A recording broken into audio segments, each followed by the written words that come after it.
So today we want to talk about piecewise functions and along with one-sided limits, okay? So I've already given you this definition the very first day we started doing limits, okay? But a function f of x has a limit x, so it exists as x approaches c if and only if, okay? The right hand and left hand limits exist at c, okay?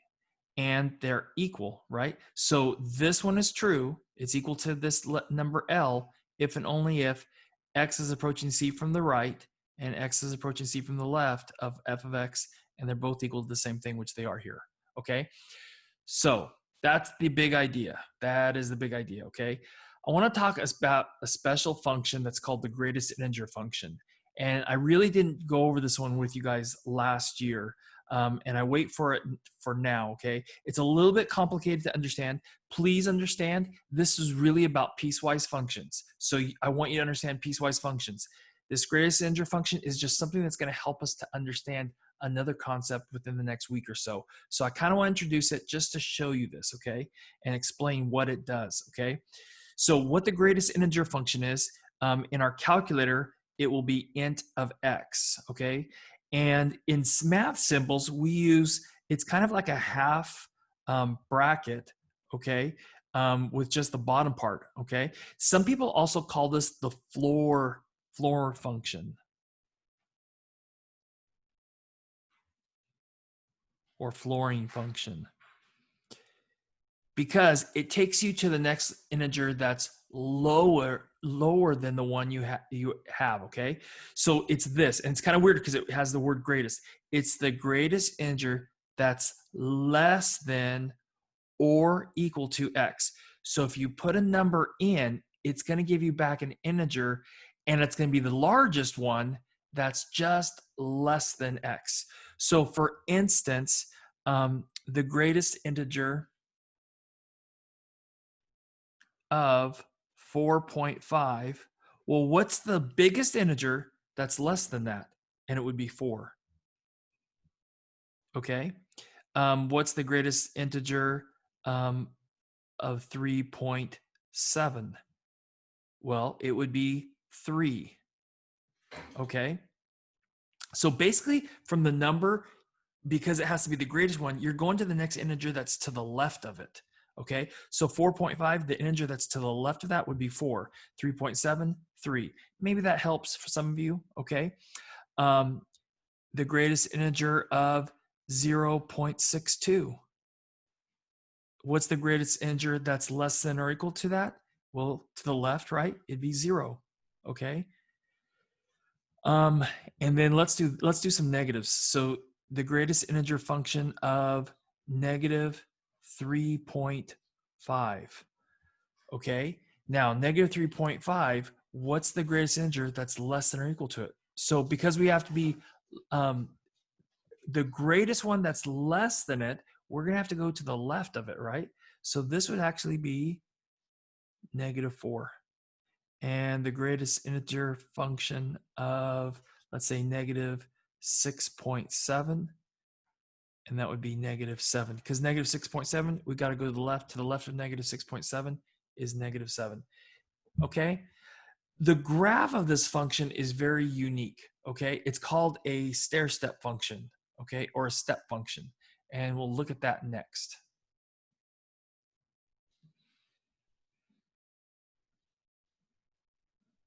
So for this function, okay, let's say we're going to put in, let's say something like 4.2. So 4.2, the greatest integer that's less than or equal to 4.2 would be 4. And so that's why these, for all of these in here between 4 and 5, they all go up to 4 because the greatest integer that's less than or equal to all of these is 4. And in here between 3 and 4, the greatest integer that's less than any of these is 3. That's why that one's on 3, okay? Now, all of a sudden at 4, it jumps up because what's the greatest integer that's less than or equal to 4? Well, it would be 4. So all of a sudden it jumps up, okay? And so there's a little jump right there, okay? All right, so I want to use the graph, okay? But we can also think of this analytically, like why is this the answer, okay? So the limit as x approaches 1. As we approach 1, okay, we have to look to do this. Remember, we have to do the one-sided limits, okay? And they have to agree. So we have to do the limit as x approaches 1 from the left of my function f of x. And we'd also need to do the limit as x approaches 1 from the right of f of x. Okay, and let's take a look. What happens to the, remember this isn't at 1, it's to the left of 1 and getting closer, right? To the left of 1 would be on this side, right? So this would come out to be 0. Okay, so this would be like the greatest integer of like 0.9999. Well, the greatest integer that's less than or equal to 0.999 would be 0. That's why this is 0. Okay, bigger than 1, okay, but really close to 1, but bigger than 1, like 1.000001. The greatest integer that's less than or equal to that is 1. Okay, so this would be 1. And this is 0 and this is 1. They need to agree for this limit to exist. So we would say this limit does not exist. And now you guys all know at the end of the movie Mean Girls why she says the limit doesn't exist, right? The limit doesn't exist. Hopefully some of you guys remember that movie. Okay. All right. How about this one? Okay. So we have to do the one-sided limits to see if this one exists. Okay. And 2.5 would be right here, right? Coming to the left and coming to the right, this is going to come out to be 2, reading it from a graph. Okay. So let's take a look. The limit as x approaches 2.5 from the left of f of x. And what does this one equal? And let's take a look at the limit as x approaches 2.5 from the right of f of x. So just to the left of 5 would be 2.499, right? So what would be the greatest integer of 2.499, right? That's really close to the 2.5, but it's on the left, right? And what would this be? Well, it would be 2. So that's 2. Okay. And if we got even closer, 2.49999, still 2. Okay. How about to the right? That'd be something like the greatest integer of 2.0. No, not 2. Whoops, not 2.0. Hold on. Let me get my white out. Just a second. It's as if I never made a mistake. Okay. So here we go. This would be something like this. 2.5001. Okay, so what's the greatest integer that's less than or equal to 2.5001? Well, we're still going to the left, right? So it would be 2. So this one's equal to 2. Okay, so that means, all right, that this limit exists because the left side limit and the right hand limit are both the same, right? They're both 2. So this one's equal to 2. Okay, let's get into, okay, we haven't really gotten into the piecewise functions. That's what I want to get into next. And that's really the most important part of today's lesson, okay? I take that back. This one isn't a piecewise yet, okay? So this is the graph of h of x, okay? We want to find the limit as x approaches 1 of h of x, okay? So again, to do this, we need to find the limit as x approaches 1 from the left of h of x. And we need to find the limit as x approaches 1 from the right of h of x. And we're just going to strictly look at the graph of this, okay? So 1 to the left, okay, that'd be over here, and we're coming in, right? So if you were on this graph, you would be thinking you're getting closer and closer and closer to this open dot, right? And the y-coordinate of that open dot is 0. So as you approach 1 from the left, this is 0. As you approach 1 from the right, you'd be going along here, right? And you'd be thinking you're getting closer and closer to this closed dot right here, which is at 1. And those aren't in agreement, right? They're not the same thing. So that means this does not exist. D&E is just fine if you don't want to write does not exist, okay? So how about the limit as x approaches 2 of h of x? We'd have to do the limit as x approaches 2 from the left of h of x, and the limit as x approaches 2 from the right of h of x. I'm going to tell you something. The calculations for limits, they're probably not going to ask you on the AP exam, okay? Where they ask you is to find limits from a graph, okay? And they do some really tricky things, and you should always do this, okay? If you have a graph and you're trying to find a limit, do the one-sided limits, okay? So the limit as x approaches 2 from the left, 2 from the left would be, coming from the left would be right here. It's approaching this open dot right here, which is 1. And you've approached 2 from the right, you'd be coming down this way. And you would also be approaching this open dot of 1. Now, h of 2 is actually 2, right? So the limit and the function value don't have to be the same, okay? But the two one-sided limits are the same, right? They're both 1. So that means this is equal to 1. Okay, now let's get into the piecewise.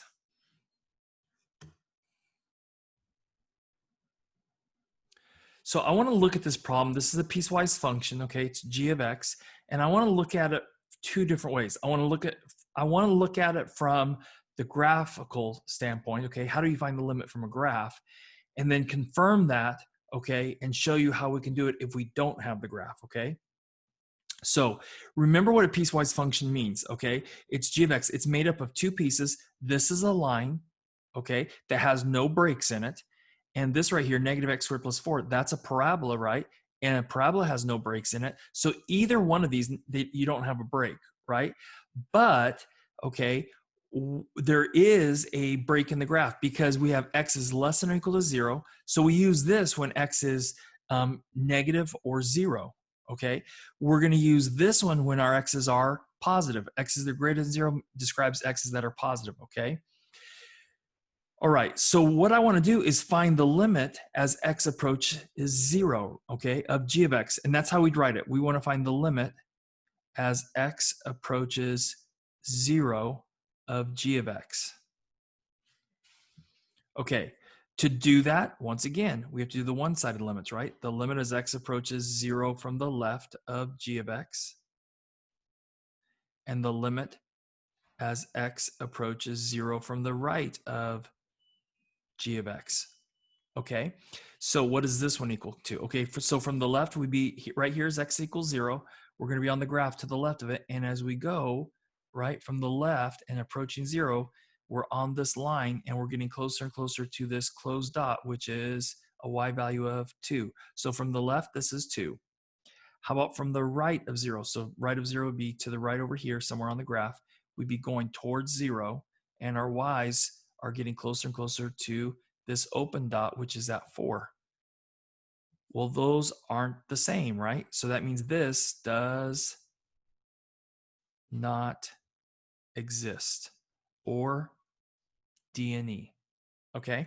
Now, how do you find it? How do we find it if we don't have a graph? Okay. So this is what you'd have to do. Okay. We'd still have to do this. We'd have to do the limit as x approaches 0 from the left of g of x.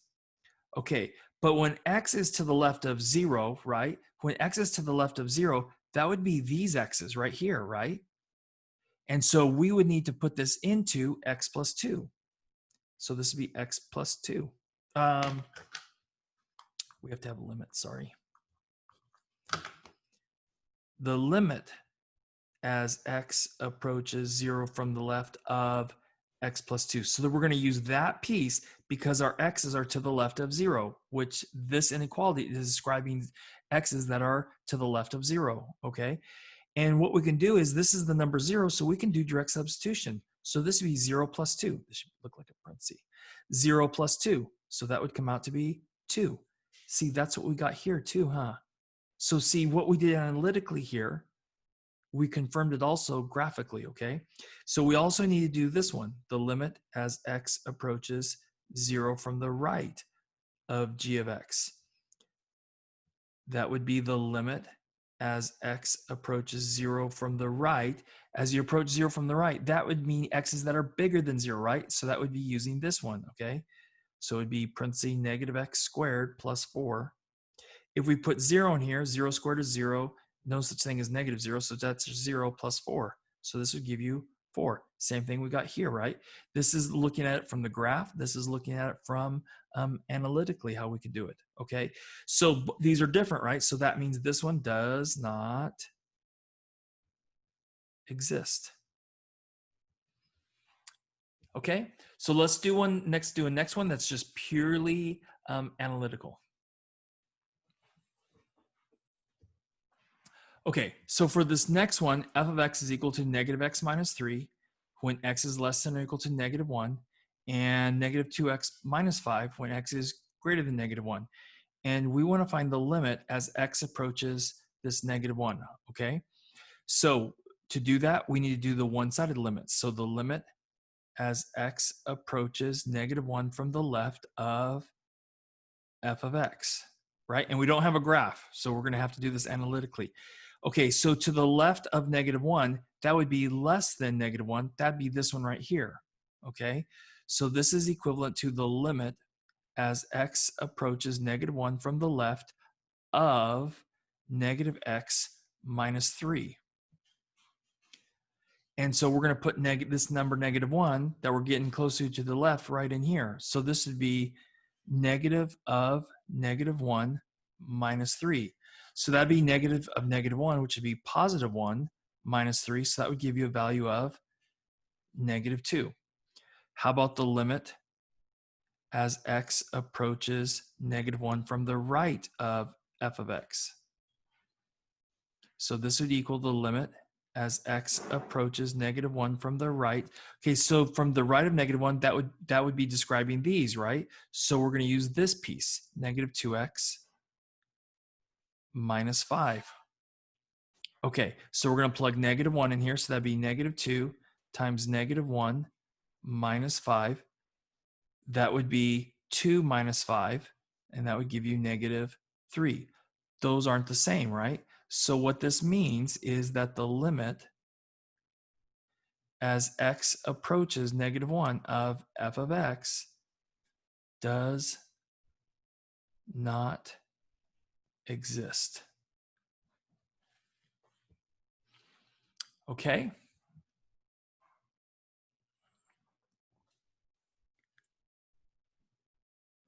Okay, so this next problem I want to talk about is if f of x is equal to the square root of x, then what's the limit as x approaches negative 5 of f of x? So let's talk about what numbers we can put in here, right? What's the real number, what's the domain of this? Okay, so this is an even root. Remember, when there's nothing here, that means it's a square root, right? So this is a square root of x, and that makes it an even root. And that means this x has to either be 0 or positive. So this x right here has to be greater than or equal to 0. Okay, now to do this limit, okay, we have to get closer and closer to negative 5 from the left and from the right of negative 5. But negative 5 isn't even part of this domain, right? So that means, okay, this limit, the limit, this is going to be really easy. The limit as x approaches negative 5 of f of x does not exist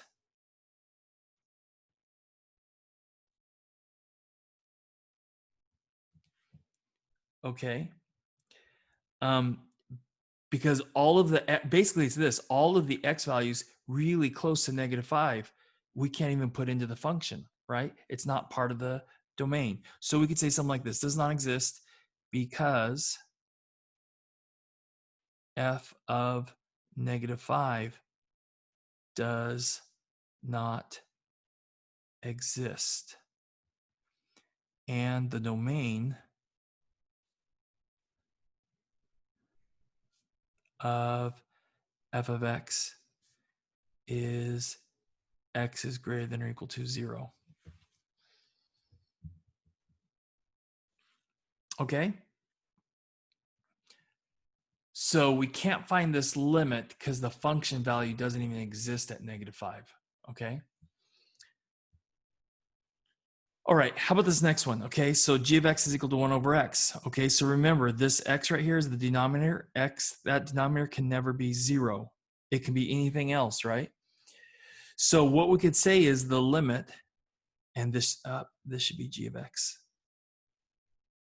the limit as x approaches 0 of g of x does not exist. Okay, and what if that was 0? That's 1 over 0, right? And recall from last year, that's a vertical asymptote. So we have a vertical asymptote right here at x equals 0.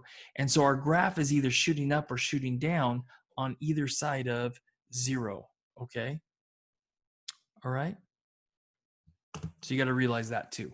We're going to talk more about these vertical and also horizontal asymptotes in the next couple days.